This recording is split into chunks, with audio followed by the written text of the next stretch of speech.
Kalyan jewellers కలవారి కోడళ్ళు.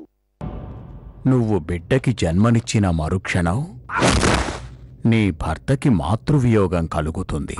నీ భర్తకి మాతృవియోగం కలుగుతుంది.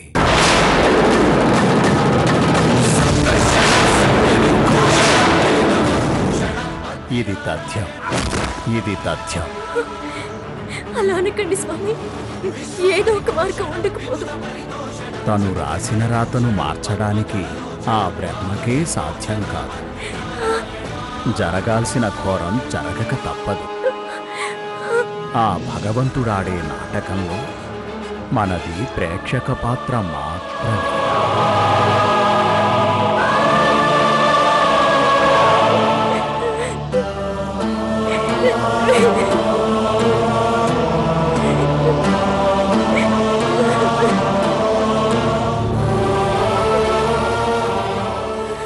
ఏంటి లేఖ ఇది? ఎందుకింత మూర్ఖంగా బిహేవ్ చేస్తున్నావు? ఎవడో స్వామీజీ చెప్పాడని కనాల్సిన బిడ్డని కడుపులోనే చంపుకుంటావా? అసలు ఈ రోజుల్లో కూడా ఇలాంటివి నమ్ముతున్నారంటే వినడానికే వింతగా ఉంది. అందులోనూ నువ్వు నమ్ముతున్నావంటే మరీ విడ్డూరంగా ఉంది. అయినా 10కి 100కి ఆశపడి ఇలాంటివి చెప్పే స్వామీజీలు దేశం మీద చాలా మందే ఉన్నారు. ఈయన అలాంటి వారు కాదక్క. ఈ స్వామీజీ నాకు చిన్నప్పటి నుంచి తెలుసు. ఆయన చెప్పిన ప్రతిదీ జరిగింది. నా చిన్నతనం నుండి ఆయన చెప్పింది ఎప్పుడూ తప్పు కాలేదు. అంతెందుకు, నిన్న ఆయన దగ్గరికి వెళ్ళినప్పుడు నేను ఆయనకి ఏమి చెప్పకుండానే నా పెళ్లి జరిగిన తర్వాత నా జీవితంలో జరిగిన విషయాలన్నీ చెప్పారు. నేను ఎదుర్కొన్న ఇబ్బందులన్నింటినీ ఆయన కళ్ళారా చూసినట్టు చెప్పారు. ఆయన చెప్పారంటే ఖచ్చితంగా జరుగుతుందక్క. అందుకే నేను అబోర్షన్ చేయించుకోవాలనుకుంటున్నాను. మరి అతన్ని అంత నమ్మేదానివి సొల్యూషన్ కూడా అతన్ని అడగకపోయావా? అడగక్కర్లేదక్క.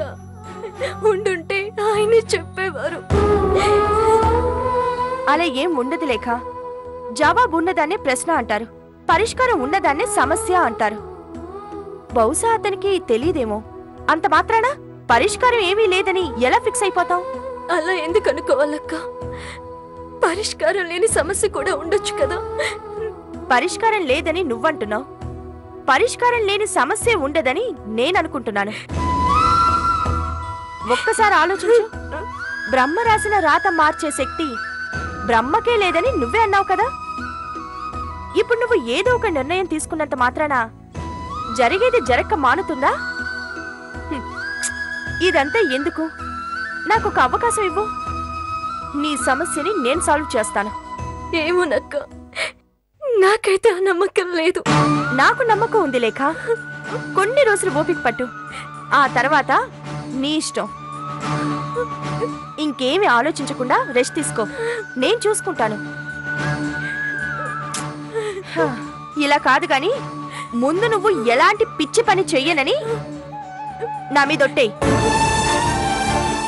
చెప్పు. Very good. ఈ టైంలో ఎక్కువగా ఆలోచించడం మంచిది కాదు. నువ్వు ప్రశాంతంగా పడుకో. నేను తర్వాత మాట్లాడతాను. రా, లే వెళ్దాం. రా, రమ్మంటుంటే.